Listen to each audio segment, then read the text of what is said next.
Morning everybody, welcome to Solo ReacTalk. This morning I'm going to be reacting to a video requested by multiple people. It's called Cry Havoc, a Horus Heresy story, The World Eaters, made on the Vox in the Void YouTube channel.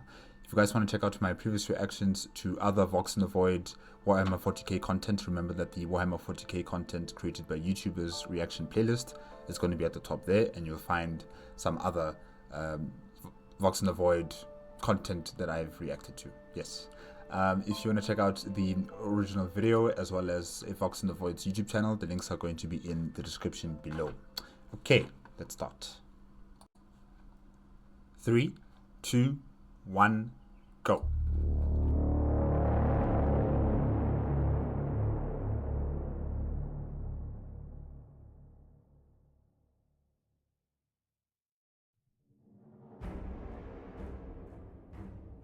Coral City, Isstvan 3, Isstvan System 005.M31. Tick, tick, tick. It is not enough. Gritty white ceramite is now brightly crimsoned by my brother's blood. My gauntleted fist is hammering into Rawl's snarling face even as he drives his gladius deeper into my wounded side, rupturing lesser internal organs as he struggles to pierce my hearts. Isstvan 3. Okay, I think I know where... Alright, this is when the loyalist forces, right, of the different legions were sent to the planet of Isstvan 3, thinking that they were going to quell a rebellion, but then it was actually a trap to kill off the remaining loyalist forces to the Imperium of Man. Yeah, okay. I think I got it right there. Yet, it is not enough. The nails demand more. More bloodshed. More violence. More death. There can be no end to it. Despite the immediate peril, I cannot bring myself to disengage. I am committed to slaying Rawl, even if it means dying at his hand in turn. I crouch atop the World Eater's chest like a beast poised above its prey, raining down blow after blow, oblivious to the rush of raging legionaries surging past me. Rawl's blood soils my exposed face as I brutally bludgeon him with all my strength. My helmet is gone. I cannot recall if it was torn from me or if I discarded it earlier in the fighting. My left arm has been hacked off at the elbow. I have no memory of losing it either, or the chain axe I had been wielding. No matter. It is better this way. Much better. Tick. Tick. Tick. Die! Die, traitor! I roar as Rawl's skull begins to cave in. He gives the gladius a final, desperate wrench. Red, tainted spittle sprays from my jaws as I gasp at the violation. The blade has snagged my spine. All sensation leaves my legs. The World Eater's features dissolve into a slurry of blood and pulverized bone as my gauntlet crushes his head. My groping fingers close about the pain engine digging into his brain, and I rip it free with an exultant howl of triumph. Oh my gosh. Oh my gosh. The action unbalances me, and I fall heavily amongst the fresh corpses strewn across the ruined plaza. Rawl's carcass joining the detritus of wanton carnage surrounding me on all sides. Scores of World Eater legionaries lie still and silent, their bloodied gauntlets still gripping their broken weapons, locked together in death. The sounds of combat have faded. The battle has swept on, and I have been left behind. Nothing but garbled static hisses from the Vox bead in my ear. And this is after they dropped the virus bombs on Isstvan 3. These are the survivors of that initial attack. Okay. Oof. So now the Primarchs had to come down to the planet with their legions to finish off the remaining loyalist forces. Yeah. Unit cohesion has broken down entirely. I do not know if Captain Erlin still lives. I do not know what has befallen the warriors of my squad. I know only one thing for certain. Now, one terrible truth that has arisen to eclipse all others, drowning all our endeavors and sacrifices in darkness. We have been betrayed. Tick, tick, tick. A deep, intimate agony such as no other weapon can inflict upon my flesh pulses through the defiled meat of my mind as the nails punish me for ceasing to kill. It cannot be helped. There is nothing here left to slay. A pathetic mule of pain inadvertently escapes my lips and my breathing grows strained as I strive to remain coherent. So the nails just continue, tick, tick, tick, tick, even though there's nothing to kill. Hey, oh my gosh. Nails ravaging my brain, and combat stim still burning in my veins, it is a struggle merely to maintain a grip on my sanity. My hand trembles as I pull Rawls Gladius from my side. Fresh blood washes over the gore-stained blade. Multiple organs have been pierced. From the waist down I feel nothing. I cannot walk. I cannot rejoin my brothers in punishing the traitors. The traitors! We have been betrayed, deceived, cast off and sent down to Isstvan 3 to die. Now those of us who survived the Life-Eater virus bombardment shall fall to the axes and guns of those they once called brother. The traitors. I have committed open fratricide on the field of battle. I have taken the lives of brother space marines I had once fought alongside. Why? Why? Angron, Fulgrim, Mortarion, and the War Master himself. 4 Primarchs. 4 of the Emperor's own progeny united in conspiracy and rebellion. Their hands now dripping with the blood of their own gene sons. What madness has befallen them? Chaos. What has caused them to forsake their vows and sanction the slaughter of their own legionaries? Chaos. Why have we been condemned to such a death? Why has our father lifted up his hand against us? Because you are loyal to the Emperor. I am betrayed! I bellow aloud, giving voice to the overwhelming turmoil of my hearts. Betrayed unto death! Father, devourer of worlds, Red Butcher! Can you hear me, Father? Do you know what you have done? The dead city is indifferent to my pitiful outburst. Froth bubbles between my clenched teeth as the nails continue their unrelenting torment. I embrace the pain and cease crying out like a lost child. I lie quietly amongst my slain brethren, waiting, bloodied by fratricide. A traitor's weapon clenched tight in my fist. And he can't stand up. So he's just laying there on the floor, just waiting for someone, and then he'll use the chainsaw. Oh gosh. Others shall come soon enough. Someone will find me. I lower my head and steady my breathing. Perhaps Angron himself will come. I do not want to die in ignorance. I must hear the truth from my gene sire's own lips before the end. I must know why. What is it like to stand in the presence of your Primarch?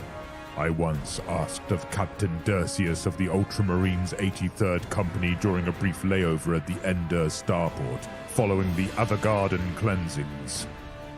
He had frowned at the question, in contemplation rather than anger, before answering proudly.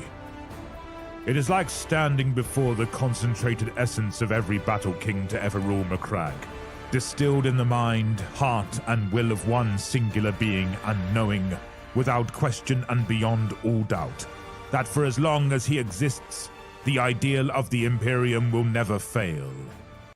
Wow. Hey, Roboto Gelemans Astartes. Ooh, that's amazing. That's an amazing way to describe how it feels to be around your Primarch. Wow. Unfortunately, the World Eaters have never felt that type of aura coming from their Primarch. You know, Angron lost that sort of aura a long time ago, because of the nails and because he was in that, or should I say, he was subjected to that horrible situation, being a slave and a gladiator in the arenas. So yeah, he lost that Primarch aura that all the other Primarchs have.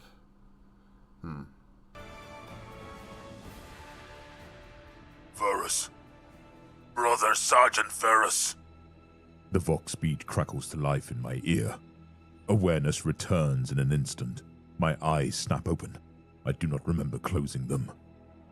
Mere minutes have passed. I raise my head, teeth bared, my heart's quickening to combat readiness in the span of a second.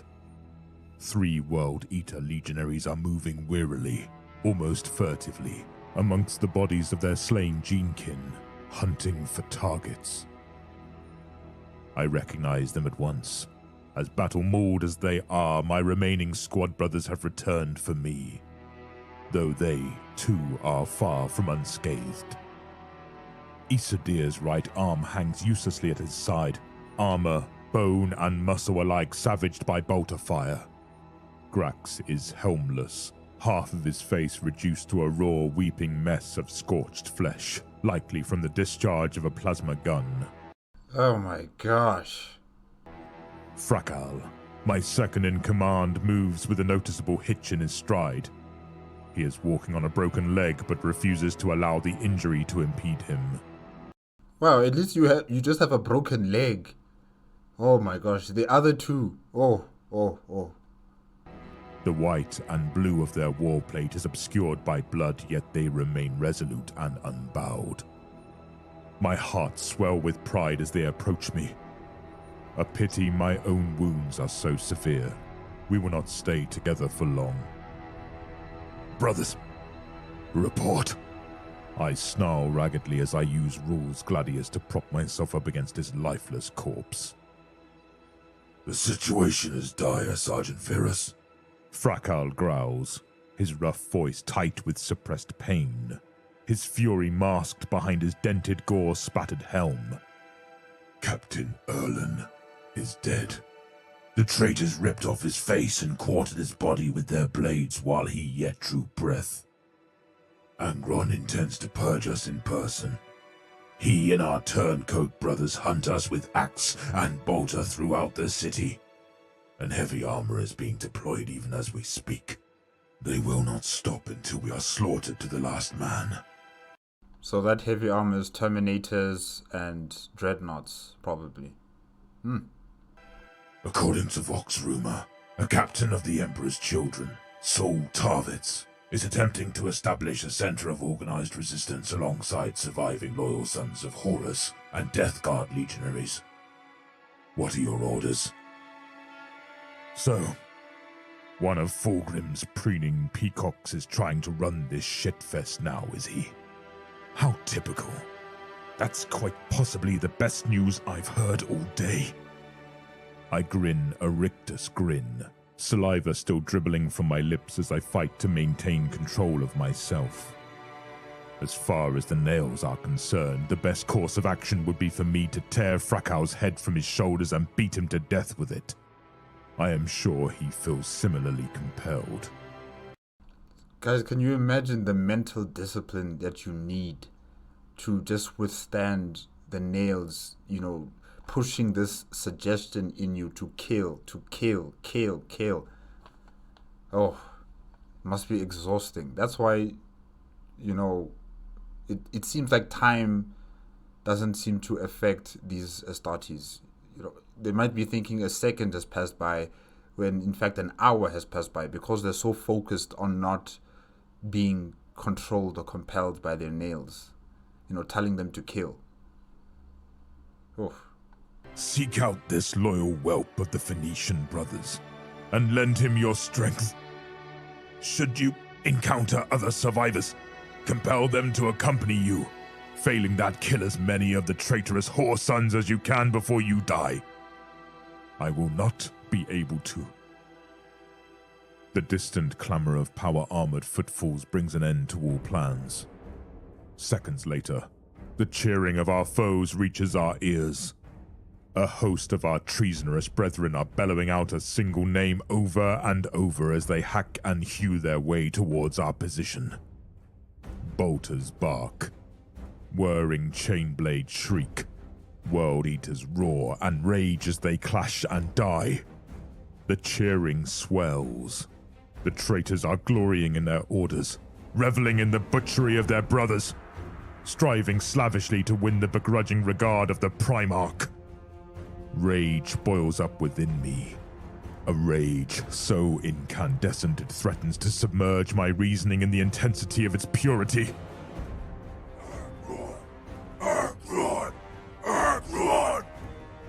Father is coming. Grax rasps, apropos of nothing. He revs his bloody chain axe, an eager snarl contorting his burned features. Something passes privately between Frakau and Issadir over the Vox, and before I can issue new orders, the two World Eaters stoop and pull me upright, causing my mangled organs to shift unnaturally within me. Leave me, you craven yellow-bellied curs! I howl furiously as they half carry, half drag my crippled body from the plaza and towards a partly demolished courthouse. Man, the World Eaters have got some very colorful words to say to each other. Very colorful words. I'll not cower or hide from the Primarch's axes like a skulking son of Korax. Angron must answer for this. Stop whining, you damn stubborn old warhound. Issadir grates out as the two legionaries haul me into the building's wrecked interior, their boots crunching over cracked marble tiles and shattered glass. We're too few and too exposed. In here we can prolong the engagement and kill more of the bastards. Better that than being gunned down like chaff out in the open. Ignoring my curses, they manhandle me up 2 flights of stone steps before dumping me like an unwanted burden on the second landing. Rules Gladius slips from my hand as I convulse and cough up blood. Gasping like an old man, I dig my armored fingers into the polished basalt wall to keep from sliding sideways. A grey mist steals across my vision, and I recoil.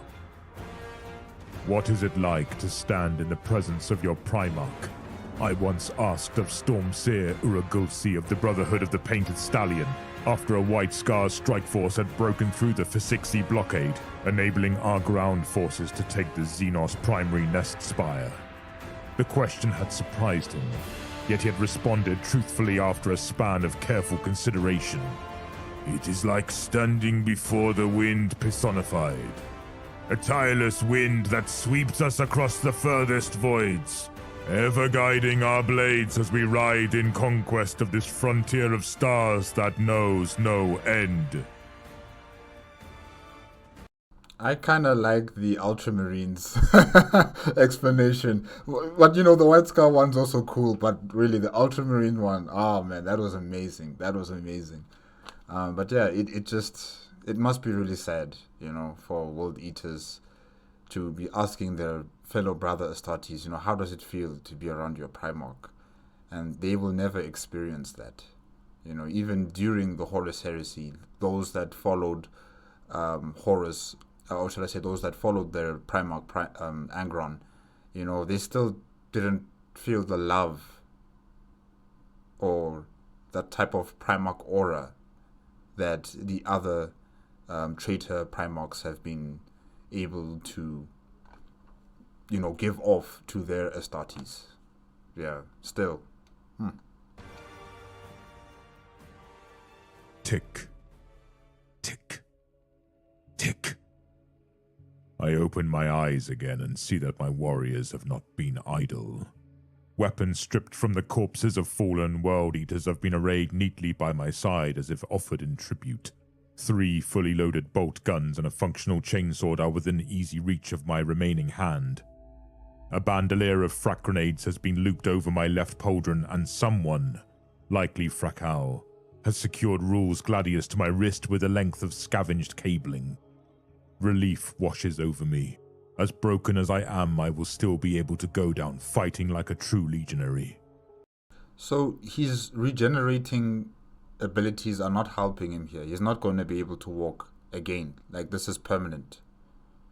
Wow. Okay. My thanks, brothers. I growl into the Vox transmitter embedded in my gorget as I begin gathering the grenades, priming each one to detonate on impact. I will bleed many traitors and avenge our murdered brethren before death claims me. Do not be found wanting. Die well, my proud eaters of worlds. Ave Imperator.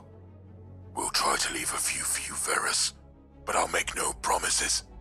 Even over the distorting effects of the Vox, I can still detect the ferocious joy in Frakal's voice as he prepares to lose himself to the Nail's embrace. Someone needs to teach these wayward mongrels a lesson in loyalty. I am going to enjoy this. As well you should. The old legends say the deepest pits of hell are reserved for oathbreakers and kinslayers. Kill them all, Frakal. Kill Angron himself if he dares to come. I shall. He cuts the link and I know I will never speak with him again. The traitor world eaters are not long in arriving. There are no windows near me that overlook the plaza, but even through the thick walls I can hear their cheering reaching a crescendo, and no individual kill squads are spreading out to hunt for dug-in defenders. The seconds drag themselves by with infuriating slowness. I cough up more blood and wonder if I will live long enough to fulfill my vows. Then bolt of fire rings out from somewhere below, and I grin in satisfaction as my men make their righteous fury known. Brothers Isadir, Grax, and Frakal, all worthy sons of the 12th Legion, all faithful and true to the master of mankind, fight their final battle with all the ferocity of demons out of ancient Terran myth, and die like dogs in the face of their brethren's overwhelming assault.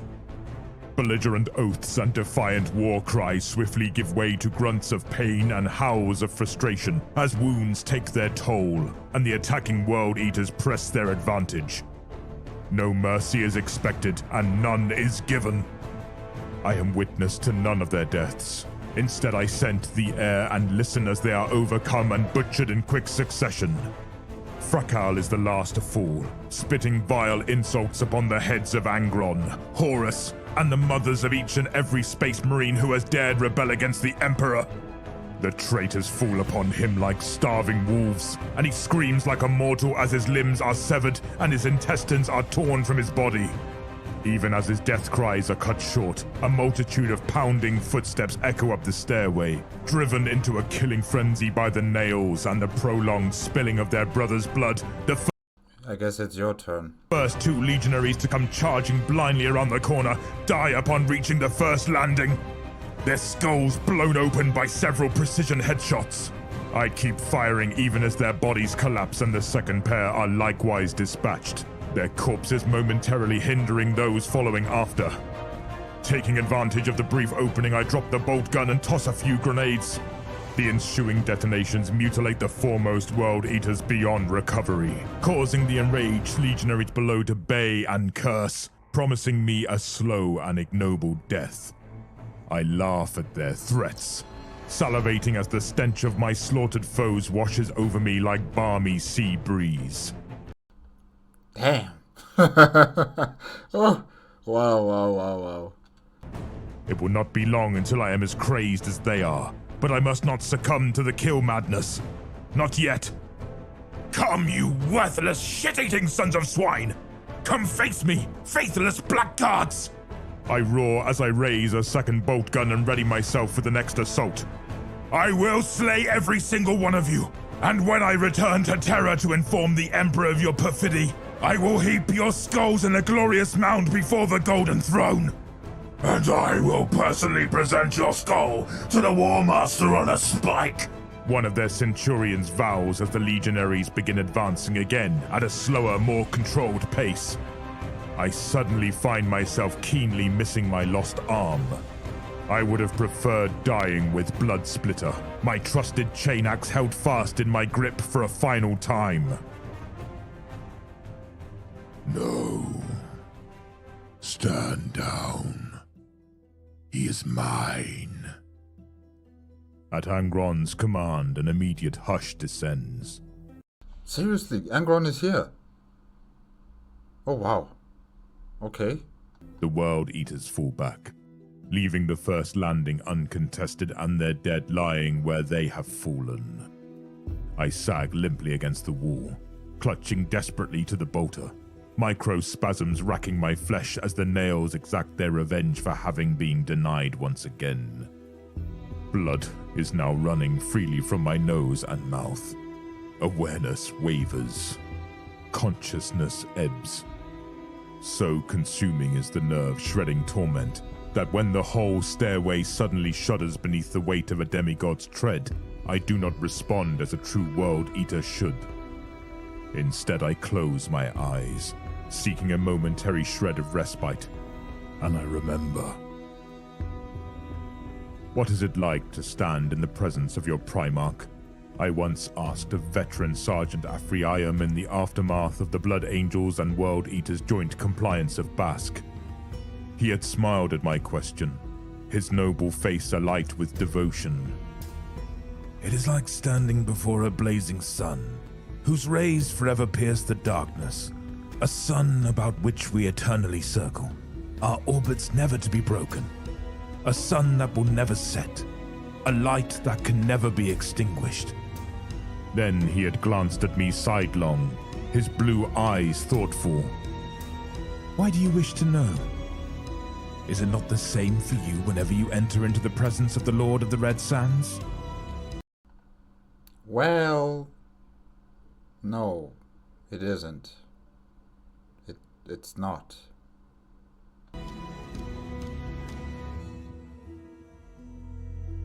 Varus. My father speaks my name and I open my eyes for the last time. The Lord of the 12th Legion stands below me, gazing upward, and although I hold the high ground, it seems as if he is towering over me like a colossus, looking down upon me, judging me, regarding me in the same manner a huntsman might regard a badly injured hound that is no longer fit to feed. You know, these places, these buildings where, you know, regular human beings work in and live in, they seem to be big enough to welcome a Astartes inside, and big enough to also welcome a Primarch inside. and it's all normal. Like, the Primarch doesn't have to crouch because his head is already touching the ceiling or anything like that. Yeah. It seems to me that the buildings were designed specifically for Astartes and for Primarchs, really, and not regular human beings, because we are small. We are tiny compared to these people. Yeah. Chains rattle against the peerless Martian-forged plates of his brazen gold and crimson power armor. His twin artificer chain axes, Gore Father and Gore Child, have been powered down. The Primarch holds them crossed close to his chestplate, the weapons no less threatening despite the passive stance. It seems impossible that the stairway should accommodate his mighty bulk, yet he stands easy within the enclosed space, seemingly untroubled by its basalt confines. Varus, I have come. You have something you wish to tell me. I blink my bloody eyes, my vision now hazed with arterial red, my breathing harsh and labored as death drags its talons through my ruptured innards. My brief moment of weakness in the plaza had not gone unnoticed. My challenge has been answered, but Angron has not come in response to a son's agonized cries of anguish and rage. My Gene Sire is not here to give succor or console. The bright transhuman blood of my fallen brothers drenches him from head to foot. The teeth of his axes are clotted with the gen-hanced gore of his own legionaries. He has come to kill me for my loyalty and for my weakness, and that is all. Perhaps I should be honored. Perhaps I should consider it a privilege to be granted such a death. But I feel nothing but rage, pure and incandescent. I am now the scion of a legion of oath breakers and murderers. Honor is dead. Now there can be only vengeance. Tick. Tick. Tick. I let the bolt gun speak for me. In the half-second it takes for me to lift the weapon and fire the first shot, Angron dips his head and raises Gorefather to shield his exposed face.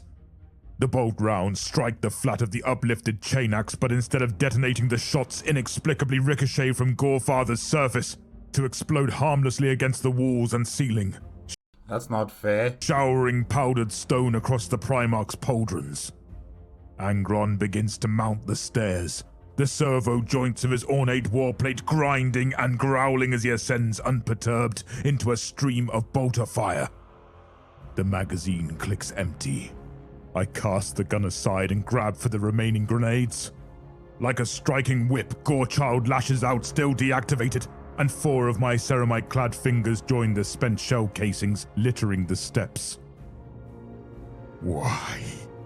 I snarl thickly through the pain and the blood, all of my fury and despair surging up to force the question into being. Father, why have you turned against? No. The Primarch growls as he lowers Gorefather, his lips lifting in scorn to expose his dark metal teeth, his bloodshot eyes narrowing in contempt. A single swift blow to the chest and I am hurled backwards, the air driven clean from my birth lungs, my breastplate riven asunder, my carapace crushed. No, Varus. Too many have already squandered their last moments asking me that wretched question, and I am tired of explaining myself. He bends over me, the full force of his regard almost impossible to endure. Instead, I will ask the questions. Tell me, Varus, why did you not resist when I gave the order to have the butcher's nails introduced throughout the Legion? Why did you volunteer instead to have your brain cut open and the nails implanted? I can barely comprehend the question. Because, Angron, they are your sons. They want you to be proud of them. They want you to love them.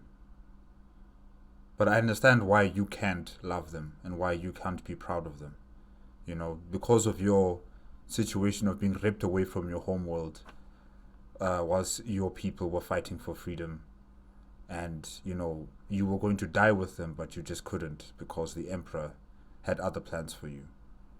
But, you know, the World Eaters, they just wanted you to be proud of them. They wanted to have the love that they see other Primarchs and Astartes having, you know, with each other. They wanted that relationship with you. My thoughts are fracturing. My jaws gape as I struggle to draw in a single soaring breath. Death snaps eagerly at my throat, mere heartbeats away. You are my Primarch, I gasp. My progenitor, my liege and my general. How could I have gone against your will? I thought the nails would bring me closer to you. You are a slave! Angron bellows, his rage rising, his tortured face a perfect reflection of my own. I am a slave, Varus, and I was so close to dying free. Free, and fighting alongside my true brothers and sisters against the tyrannical High Riders of Nuceria. That would have been a fitting end. But then the Emperor spirited me away, forcing me to leave my comrades in arms behind, to be slaughtered, forsaken and unmourned. And what did I inherit from him in exchange? An entire legion of dogs, obedient, groveling warhounds, most of whom rolled right over and submitted to the implantation of the nails without resistance. A legion of cowardly curs who have the audacity to call themselves my sons. His pain-filled eyes ablaze with fervor. The Primarch leans in closer as if to confide a long-held secret. His breath reeks of blood and spoiled meat. A true son would have stood up to his father at the prospect of such defilement. A true son would have spat in my face and damned me to hell rather than willingly surrender his freedom. Yet you did not. You are no true son of mine, Sergeant Ferris. You are a thrall to the greatest high rider this galaxy has ever known. But I will be my father's slave no longer, and neither will the world eaters. But you will exchange one High Rider for another, and that's the Chaos Gods. That's Khorne. So die as the Emperor's dog, Ferris. Die forsaken and unmourned, just as my gladiators died on Euceria fighting in futility for a chance to be free. You will not be missed. I am sinking downwards into darkness. Angron straightens, preparing to turn away. With the last of my strength, I find my courage and spit out 3 words with my final breath. 3 words I have carried deep within me ever since the day I had emerged from the surgical chambers of the Conqueror's Apothecarian after having received the nails. 3 words nurtured in bitter secrecy throughout hundreds of campaigns and thousands of battles. 3 words no space marine of the Legiones Astartes has ever said to the face of their Primarch. I hate you. And as death's jaws close about me, something flickers in the depths of Angron's eyes. Something I have always yearned to see, despite the pain and the madness and the disregard he has inflicted upon us. Something I long for even at the end, as I breathe my last in a graveyard city of broken oaths and shattered dreams. In my father's eyes, I finally see it before the darkness takes me. Approval.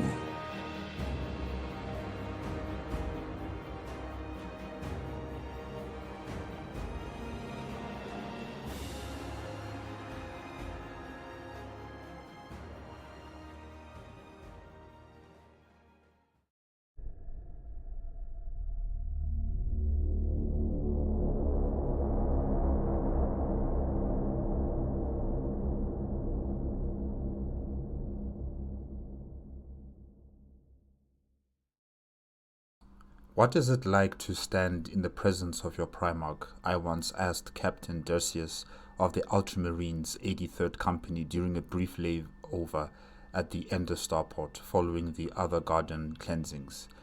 He had frowned at the question in contemplation rather than anger before, answering proudly, "It is like standing before a concentrated essence of every battle king to ever rule Macragge, distilled in the mind, heart, and will of one singular being, unknowing without question and beyond all doubt that for as long as he exists, the idea of the Imperium will never fail."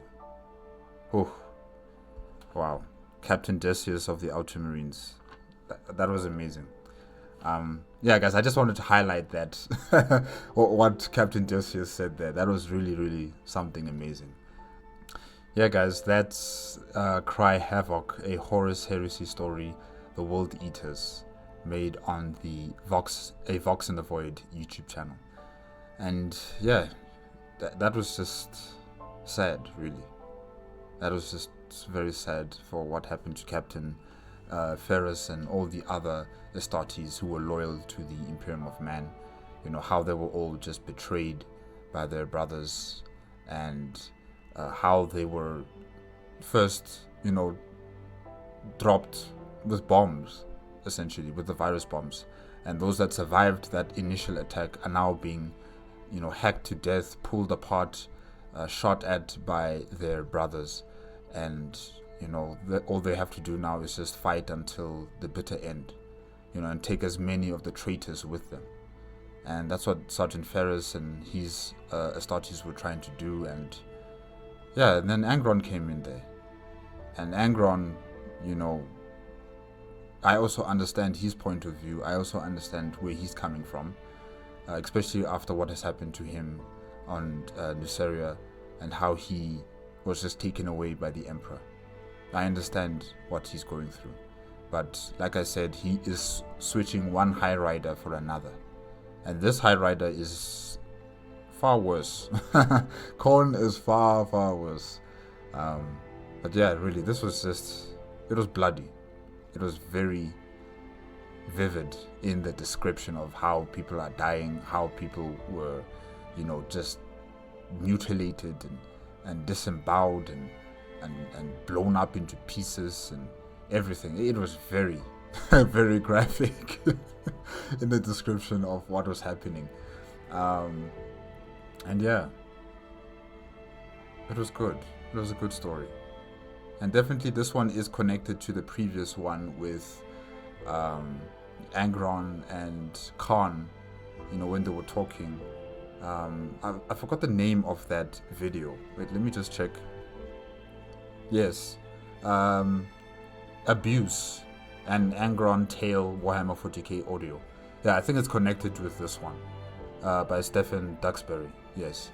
I don't know if Duxbury did this one with Cry Havoc. I'm not entirely sure. It doesn't really say here. Maybe if I just click on it. I'm not sure. Oh, written by Tired Eagle of Manway. Yes, Tired Eagle of Manway. Hopefully I'm pronouncing that correctly.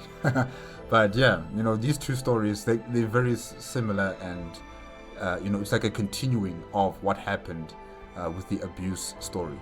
And this is the end result, after Angron told Khan that, everybody in the Legion is going to have these nails. And Angron is like, yes, if this is your command, you will do it. And they did it. And during the Cry Havoc audio, we got to hear from Angron saying, why did you agree to have the nails implanted into your skull? If you were really my son, you would have said no. You would have fought against it. But you didn't, because you are a dog, and you obey my commands. And that's not what Angron wanted. That's not what Angron fought for, on Nuceria with his true brothers and sisters. So yeah, really, it's like a continuation from that storyline. But yeah, this was really good. This was really, really good. Thank you everybody who suggested that I should react to this video. It's been really, really enjoyable. Thank you again also to Evox in the Void for producing such quality content, audio content centered around Warhammer 40k. And yeah, I think I'm going to listen to this one again. I really did like, what the Ultramarine said to Sergeant Ferris, how he describes his Primarch Robuta Gilliman. Yeah, that's amazing. That's amazing. The other two were also good, with the White Scar and the Blood Angel. Yes, they were good too. Those ones were good too. But really, the Ultramarine Captain, magnifique. Okay, guys, that's it. Bye-bye.